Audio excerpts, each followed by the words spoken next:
So, ito guys, itutuloy ko lang yung pagbibilot ko kasi kinapos ako, kailangan kong mag-withdraw. So, kailangan 12 pieces na nakabilot na pera, bills. Kahit magkano siya, na itatali nyo using the ribbon. Since favorite ko talaga yung green, kaya napili ko tong 20 Canadian dollars. So, kailangan 12 pieces para sa 12 months.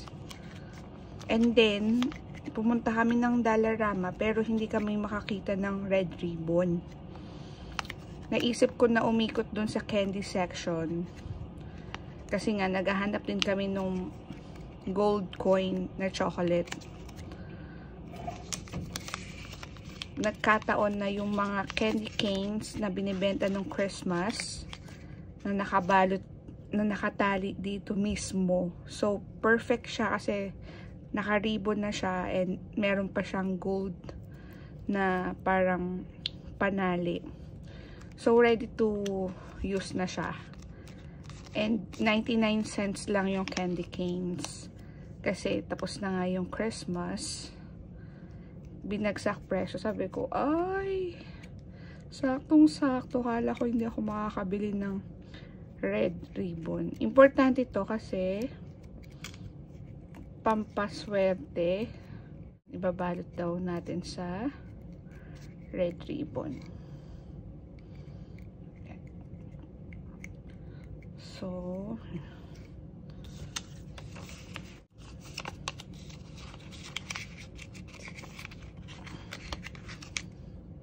naisipan ko lang din siyang gawin kasi for fun and for Chinese tradition, kahit hindi ako Chinese.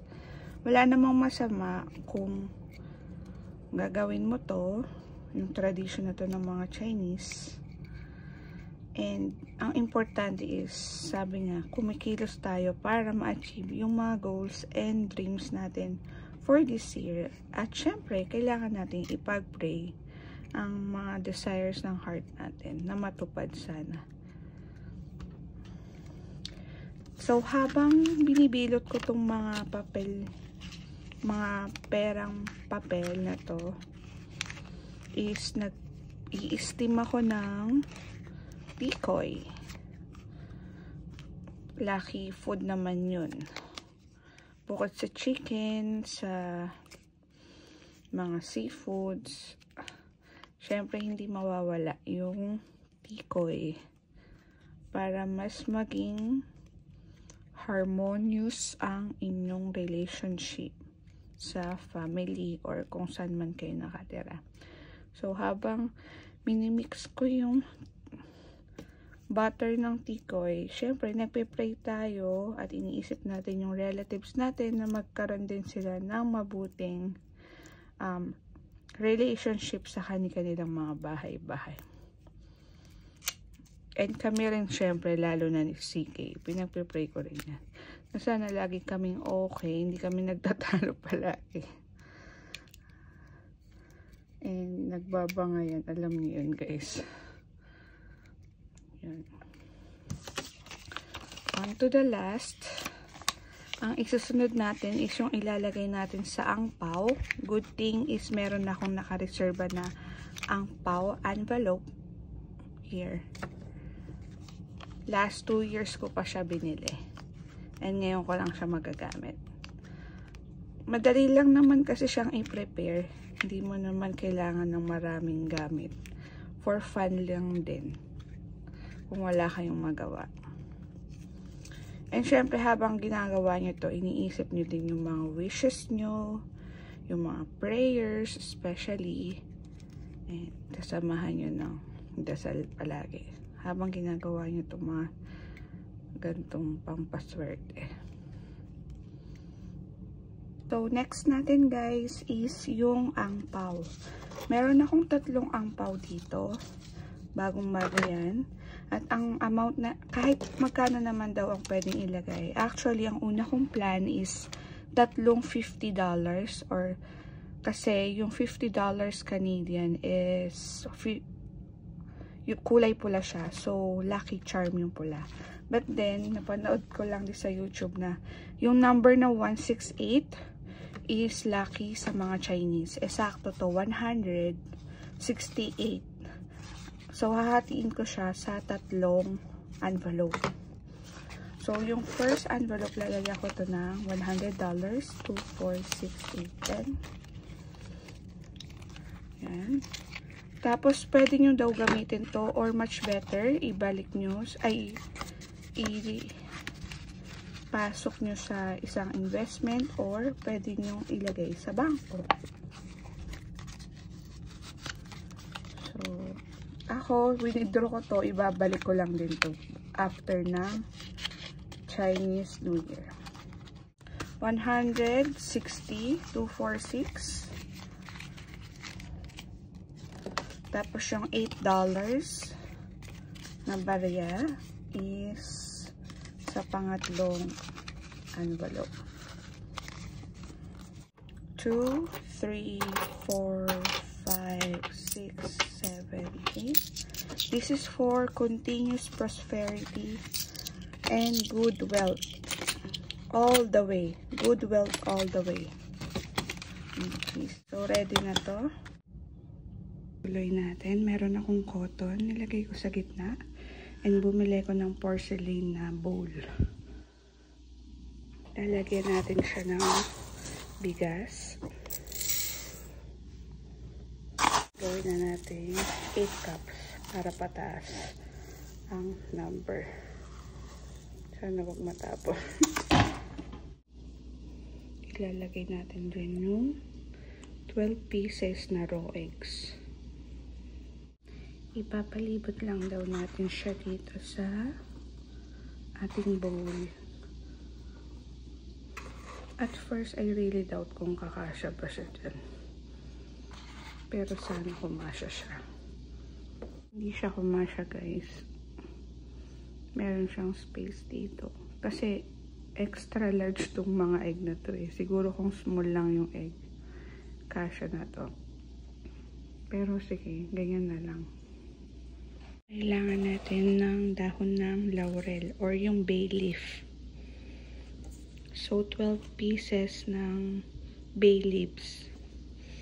Lagay natin sa gilid-gilid. 12.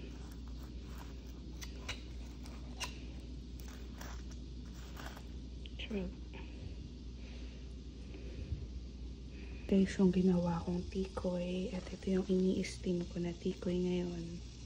So yan, nagpapatulong na ako kay CK para alisin sa plastic yung mga gold and silver coin. Lagay na natin isa-isa yung 12 na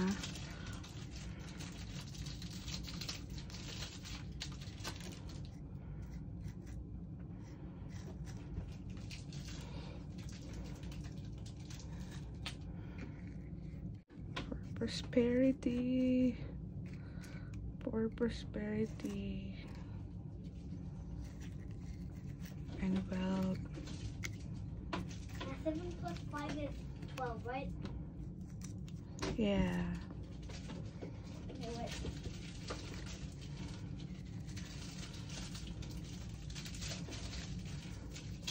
Para siyang bamboo, guys. Lagay natin dito.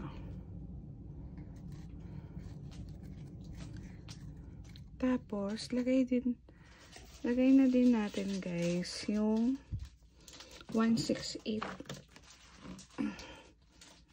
100 na angpaw. $60.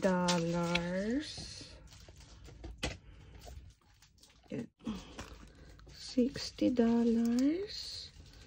at $8. It represents lucky number 168. And then I will wait for the gold coins. Hindi ko alam kung dapat ba may pagkakasunod-sunod yung pagkahalagay, pero that's how I put it here. So guys, meron na po kaming chocolate coins. Actually, wala kaming nakitang loonie or yung talagang pure na gold coated. Meron lang sa Dollarama is yung $2 or tinatawag naming tuni here in Canada. So, okay na rin yan. At least may gold. So, lagay natin siya in between. Kailangan 12 din daw. Representing 12 months. Hindi ko alam kung saan namin lalagay. Diyan na lang ba? Baka kasi malaglag guys eh. I can help. Feeling ko malalaglag. Dito na lang sa loob na. No, like this. But on each part, basically leaf. Malalaglag yun eh. Lagay na lang namin dito guys. No, it's not. It's more stabilized on the leaf. Pag inano ko, pag binuhat ko. Sige, try namin sa lips. Wait, Malaglag eh. let me try.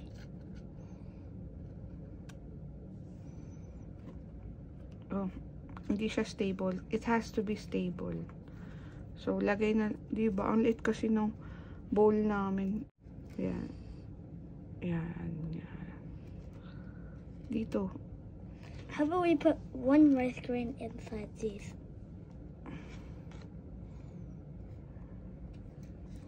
Get the mandarin Where are we gonna put the mandarin? inside at the center. Thanks. Guys, for the final touch, ang ating mahiwagang mandarin or orange na prutas. So, ayan na siya. That's the final look, guys. Prosperity bowl. And I hope for prosperity, good health, fortune, and good relationship in this house. In Jesus' mighty name we pray.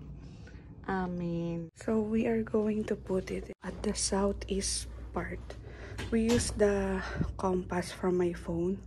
And this is where the southeast of the basement floor is located.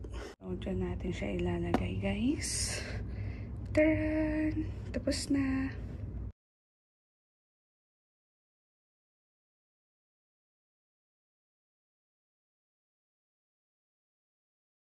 So, okay na din po yung ating tikoy. Tinest na natin. Hindi na siya dumidikit sa toothpick after 1 hour. So, isa lang naman natin yung green. Papakulo ulit tayo for another 1 hour. I-steam natin to. Safe naman siya na ilagay sa ganyang Tupperware, yung nama-microwave or microwavable na container. And ganyan yung style ko. Para nakalutang siya sa tubig. And papakuluan din natin yan for another 1 hour. And tomorrow, ready na siguro namin iprito yung papatigasin namin siya sa ref.